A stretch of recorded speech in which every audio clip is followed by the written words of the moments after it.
Okay, सबको जय मसीह।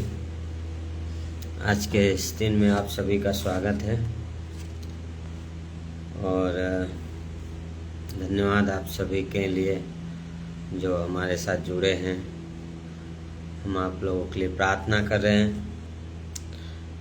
सो thank you so much. So एक वचन जो परमेश्वर का वचन जो मैं आज पढ़ रहा था, फिलिपियों का 4था अध्याय, उसका 5वीं और 4थी और 5वीं पंक्ति जब पढ़ते हैं तो लिखा है, प्रभु में सदा आनंदित रहो। मैं फिर कहता हूँ आनंदित रहो। ओके, सो कट गया था नेटवर्क की वजह से। सो यहाँ पे लिखता है, प्रभु में सदा आनंदित रहो। मैं फिर कहता हूँ आनंदित रहो। तुम्हारी कोमलता सब मनुष्यों पर प्रकट हो, प्रभु निकट है। सो 2-3 चीज़ें यहाँ पे जो विश्वासियों के लिए लिख रहा है। पहला है कि आनंदित रहो, प्रभु में आनंदित रहो, सदा आनंदित रहो।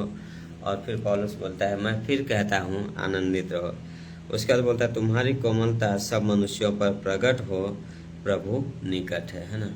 सो ये चीज़ें कुछ है जो हमें याद रखना चाहिए कि एक तो है आनंद। जो हम नीति वचन में पढ़ते हैं तो वहाँ पे क्या बोलता है कि आनंद जो है अच्छी औषधि है, जॉय है ना, जॉय। ओके, सो क्या बोलता है प्रोवर्ब्स में कि जो जॉय है क्या है, अच्छी गुड मेडिसिन है ना। सो हम कुछ चीज़ों के बारे में अगर बाइबल में कुछ कैरेक्टर के बारे में सोचते हैं तो उनके पास जब ये चीज़ खो गया, जॉय आनंद, तो उनका क्या है, राज्य भी नहीं रहा।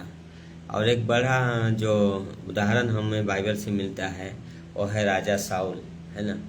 जब लोगों ने लोगों ने दाऊद के लिए गाया कि साउल ने तो हजारों को मारा और दाऊद ने लाखों को, है ना।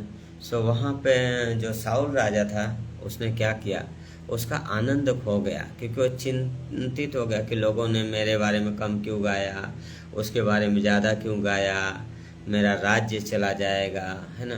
तो ये सारी चिंताएं राजा साउल को क्या है ना। सो राजा साउल का जो है आनंद चला गया था क्योंकि वो क्या है, चिंताओं से भर गया था कि मेरा राज्य भी चला जाएगा, लोगों ने मेरे लिए कम, दाऊद के लिए ज़्यादा गाया, है ना। सो उसके वजह से क्या है, चला।